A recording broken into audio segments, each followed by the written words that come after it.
കിളിയൂർ ജോസിന്റെ കൊലപാതകത്തിൽ ഒടുവിൽ പ്രതിയെ കസ്റ്റഡിയിലെടുത്ത അന്വേഷണ സംഘം പ്രതിയെ വീട്ടിലെത്തിച്ച് തെളിവെടുപ്പ് നടത്തി. മാതാപിതാക്കളുടെ കുറ്റപ്പെടുത്തലുകളാണ് കൊലപാതകത്തിന് കാരണമായതെന്ന് പ്രജിൻ പോലീസിന് മൊഴി നൽകി. നെയ്യാറ്റിൻകര കോടതി 4 ദിവസത്തെ കസ്റ്റഡിയിലാണ് പ്രജിനെ അന്വേഷണ സംഘത്തിന് വിട്ടത്. കഴിഞ്ഞ ഫെബ്രുവരി 5-നായിരുന്നു നാടിനെ നടുക്കിക്കൊണ്ട് നെയ്യാറ്റിൻകര വെള്ളറട കിളിയൂർ ചരുവിള വീട്ടിൽ ജോസ് എന്ന 70-കാരനെ മകൻ പ്രജിത് ജോസ് വെട്ടിക്കൊലപ്പെടുത്തിയത്. കൃത്യത്തിനു ശേഷം വെള്ളറട പോലീസ് സ്റ്റേഷനിൽ നേരിട്ട് പ്രജിൻ ജോസ് കീഴടങ്ങുകയായിരുന്നു. കൊല ചെയ്തതിന് കാരണമായി പ്രജിൻ എന്ന് പോലീസിനോട് പറഞ്ഞത് തന്നെ സ്വതന്ത്രമായി ജീവിക്കാൻ വീട്ടുകാർ അനുവദിക്കുന്നില്ല എന്നതായിരുന്നു.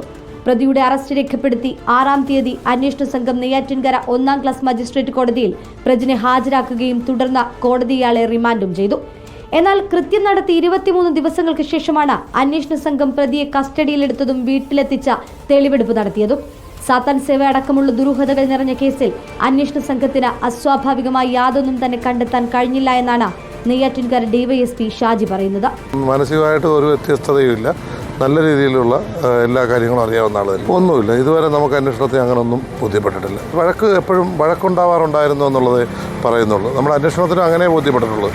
വഴക്കുണ്ടാവും. സാധാരണ വീടുകളിൽ അച്ഛൻ വഴക്ക് പറയുമ്പോൾ പിന്നെ ചെറിയ പ്രതികരണങ്ങൾ ഉണ്ടാകാറുണ്ടല്ലോ, അതേപോലെയുള്ളത് മാത്രമേ നമുക്ക് ബോധ്യപ്പെട്ടിട്ടുള്ളൂ ഇതുവരെ അന്വേഷണം. 2014-ൽ ചൈനയിലെ വുഹാൻ സിറ്റിയിൽ മെഡിസിൻ പഠിക്കാനായി ചെന്ന പ്രജിൻ 2019-ൽ പഠനം പൂർത്തിയാക്കാൻ കഴിയാതെയാണ് തിരികെ എത്തിയത്. ലക്ഷങ്ങൾ മുടക്കിയായിരുന്നു ചൈനയിൽ MBBS പഠനത്തിന് പ്രജിൻ പോയത്. മകന് പഠനത്തിനയക്കാൻ നാട്ടിലെ 30 സെന്റ് സ്ഥലവും ജോസ് വിറ്റിരുന്നു. എന്നാൽ കൊറോണ കാരണവും ഏജൻസിയുടെ തിരിമറിയും കാരണം പഠനം പൂർത്തിയാക്കാതെ പ്രജിൻ തിരികെ വരികയായിരുന്നു. ഈ കാലങ്ങളിൽ അച്ഛന്റെ കുത്തുവാക്കുകൾ തന്നെ മാനസികമായി തളർത്തിയെന്നും ഇതാണ് കൊല ചെയ്യാൻ തന്നെ പ്രേരിപ്പിച്ചതെന്നുമാണ് പ്രതി പോലീസിന് നൽകിയ മൊഴി.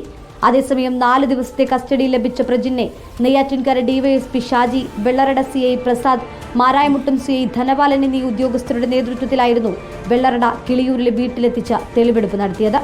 റിപ്പോർട്ടർ, തിരുവനന്തപുരം.